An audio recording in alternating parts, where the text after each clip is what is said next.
السلام علیکم ورحمۃ اللہ وبرکاتہ۔ ان الحمد للہ نحمده ونصلی علی رسولہ الکریم، اما بعد۔ آج ہم مغرب کے موراکو کے جو سب سے بڑا پہاڑی سلسلہ ہے جبال اطلس، ان پہاڑوں پر موجود ہیں۔ سبحان اللہ، یہ اللہ کی مخلوق ہے، اور ایک دن آئے گا جس دن روئی کے گالوں کی طرح اڑیں گے۔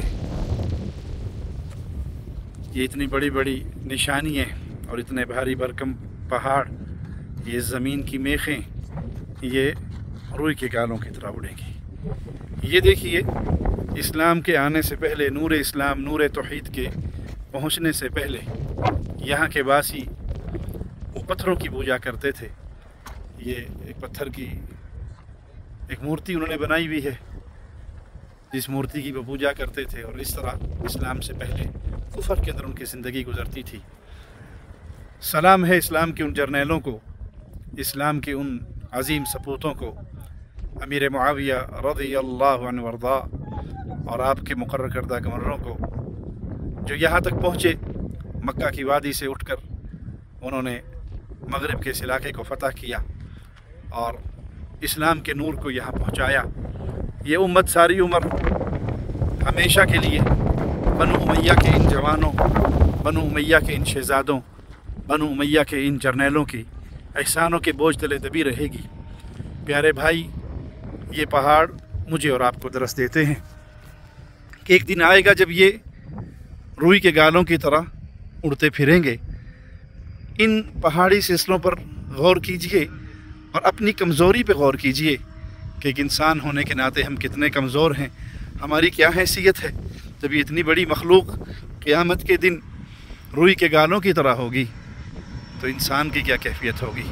انسان تو بہت چھوٹی مخلوق ہے، بہت کمزور سا فرد ہے، انسان بہت کمزور ہے، لیکن اللہ مالک کی ناراضگی اور اللہ کی نافرمانی کرنے کے اندر شیطان اس کو کیسے جرأت دیتا ہے، اور یہ خالق و مالک کے حکموں کو ٹھکراتا ہوا نظر آتا ہے۔ پیارے بھائی، قیامت کی اس گھڑی کو ہمیشہ یاد رکھیے جب انسان نے اپنے اللہ کے سامنے پیش ہونا ہے، اللہ کے سامنے کھڑے ہونا ہے۔ یہ عدالت لگنی ہے، جس عدالت میں انسان نے اللہ کے سامنے جواب دہ ہونا ہے، جس میں اس عمر کے بارے میں خاص طور پہ سوال ہوگا۔ اپنی زندگی کے بہترین لمحات کہاں گزار کر آئے، جوانی کے لمحات کہاں گزار کر آئے، جتنا علم تم تک پہنچا اس پر کتنا عمل کیا، مال کہاں سے کمایا اور مال کہاں پہ لگا کر آئے۔ تو اللہ کے لیے اپنے نفس پر ہم سب کو غور کرنے کی ضرورت ہے، اپنے گریبان میں جھانکنے کی ضرورت ہے، اور نور توحید کو، نور اسلام کو پھیلانے کے لیے صحابہ کے ان تاریخی ادوار کو، ان مبارک سیرتوں کو یاد کرنے، اپنی اولادوں کو یاد کروانے کی ضرورت ہے کہ ہم بھی اسلام کے اس مبارک پیغام کو لے کر دنیا تک پہنچیں۔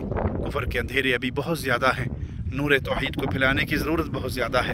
اللہ ہم سے اس طرح اپنے دین کی خدمت لے کہ وہ راضی ہو جائے، اس حال میں اپنے پاس بلائے کہ وہ راضی ہو جائے، اور ہمیں راضی ہو کر اپنی جہنم سے بچا کر اپنی جنتوں کا مہمان بنا دے۔ اقول قولی ھذا واستغفر اللہ لی ولکم ولسائر المسلمین۔ ہر لمحہ قرآن اور سنت کا ترجمان، فاضلۃ الشیخ توصیف الرحمان۔